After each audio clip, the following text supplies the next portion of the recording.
What's going on, everybody? Tech here, coming back at you with another video. In this video, I'm going to be giving you some tips and tricks for the Motorola Moto G Stylus 5G 2023 that you might not know about. Now, as always, if you end up wanting to learn more about this phone, definitely check out the description where I am linking to several other videos about it, as well as some information about pricing, availability, and some of my favorite smartphone accessories. But with that being said, let's get into it. So coming in at number 1, the first thing I'm going to show you is how to disable your Google feed. Now, in case you don't know what it is, the Google feed is basically this news feed right here. So it can be useful depending on what you're doing with your phone, but if you never use it, you might want to get rid of it so that way you won't have to worry about accidentally scrolling onto it. So to disable the Google feed, it is really simple. All you have to do is press and hold a finger on a blank spot on your home screen. So like this. Then from here, go to Home Settings. From this menu, go to where it says Swipe Access. So right here. And as you can see, by default, it will be set to Google feed, but if you select nothing, now if we go back to the home screen, the Google feed will no longer pull up.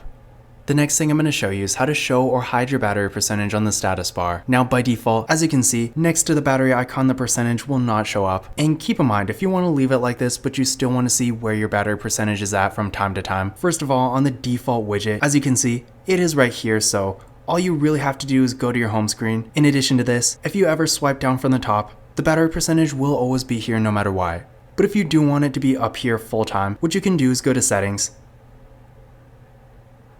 Then from here, go to Battery. So right here. And from this menu, as you can see right here, battery percentage is currently off, but if you toggle this on, as you can see, it is now up here on the status bar. Now I'm going to show you an alternative way to take a screenshot that you might not know about. Now, in case you don't know, with this phone, and pretty much any other phone for that matter, the normal way to take a screenshot is by pressing the power key and the volume down key at the same time. So like this.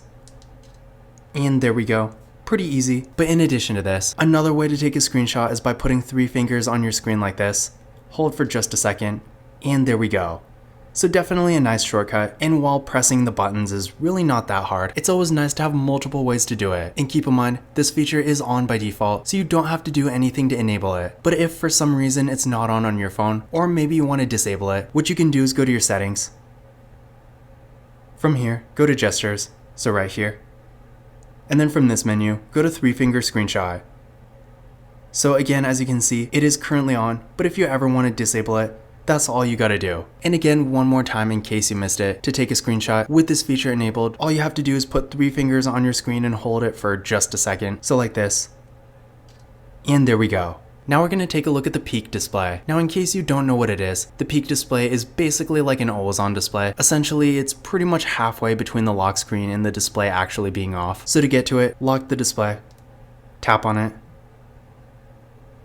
and here it is. But we do have a few different options for it. To get to these, go to Settings.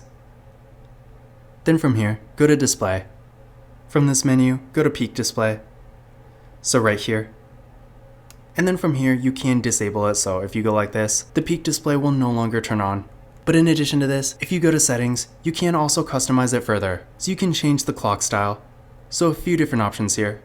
Animated background, so by default, there is going to be a bit of an animation. So as you can see, it's kind of moving in the back. Wake display. So this basically changes how you can get to it. So if we go here, by default, it will activate when you tap it, but you can also activate it by moving the phone. So if we do that, now if I lock the display,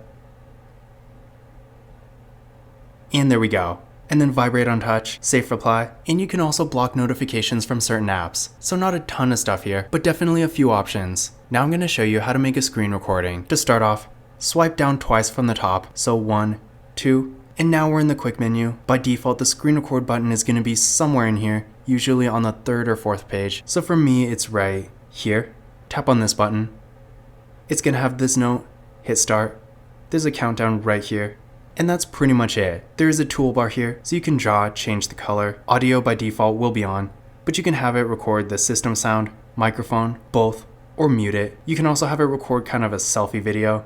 You can also pause it. And finally, when you're done, hit stop.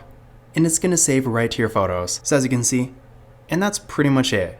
Now I'm going to show you a quick way to get to your camera. So first of all, go to Settings. Then from here, go to Gestures. And then finally from this menu, go to where it says double press power key. So right here, as you can see, by default, it will be set to none. But if we go to launch camera, Now, no matter what you're doing on your phone, whether you're on an app, your home screen, or even your lock screen, if you double press the power key, the camera will open right up. So there we go. Definitely a cool shortcut. Let's try that one more time. There we go. And one final time with the display locked. There we go. So yeah, definitely a nice convenient shortcut, but again, for whatever reason, it's not going to be on by default, so be sure to enable it before you actually try it. Now, while we're in the gesture menu, something else I want to show you is a feature called Fast Flashlight. So in the gestures menu, go to where it says Fast Flashlight. So right here, make sure it's on, and once it is, to turn on your flashlight, all you have to do is go like this. And as you can see, it is on, and when it turns on, it will vibrate, so you definitely will know. And then to turn it back off, do the same thing. And there we go. So again, not really the craziest feature or anything. I don't know how often people are really going to use it, but still definitely a nice, cool, and kind of unique feature to have. The next thing I'm going to show you is how to change your refresh rate. Now, in case you don't know, with the Moto G Stylus 5G 2023, this phone does have a 120Hz display. And basically what this is going to do is, compared to your standard 60Hz display, the movement on the screen is going to be a bit faster and smoother, making the phone feel more premium in general. But while this can be a nice thing, if you're really trying to maximize the battery life, it might not be the best option. But luckily with this phone, you do actually have the option to lower the refresh rate from 120Hz to 60Hz. And this is going to make the phone on one hand feel a bit less premium when you're scrolling and stuff like that. But on the other hand, it can make the battery life a bit better. So to get to this, go to Settings. From here, go to Display. And then from here, go to Display Refresh Rate. So right here. And we got a few different options here. So by default, it's going to be on auto. So this basically means it's going to adjust by itself. So basically auto is going to optimize it. So on one hand, you get the nice kind of premium experience, but on the other hand, it will save battery when it can. But if you change it to 120Hz, then it's basically going to be maximized the whole time. And of course, again, if you really want to maximize battery life, you can change it to 60Hz. Now I'm going to show you how to use split screen. To do this, first we have to enable it. So go to Settings. Then from here, go to Gestures. And from this menu, go to Swipe to Split. From here, as you can see, right now it is off, but once we enable it, now to get to split screen, go to your first app, swipe from one side to the other and then back, so like this. Select your second app, and there we go. So once we're in split screen, multitasking of course is a bit easier. You can also resize this, so like that, or like this. And if you want to go back to normal, you can drag it all the way up, or all the way down.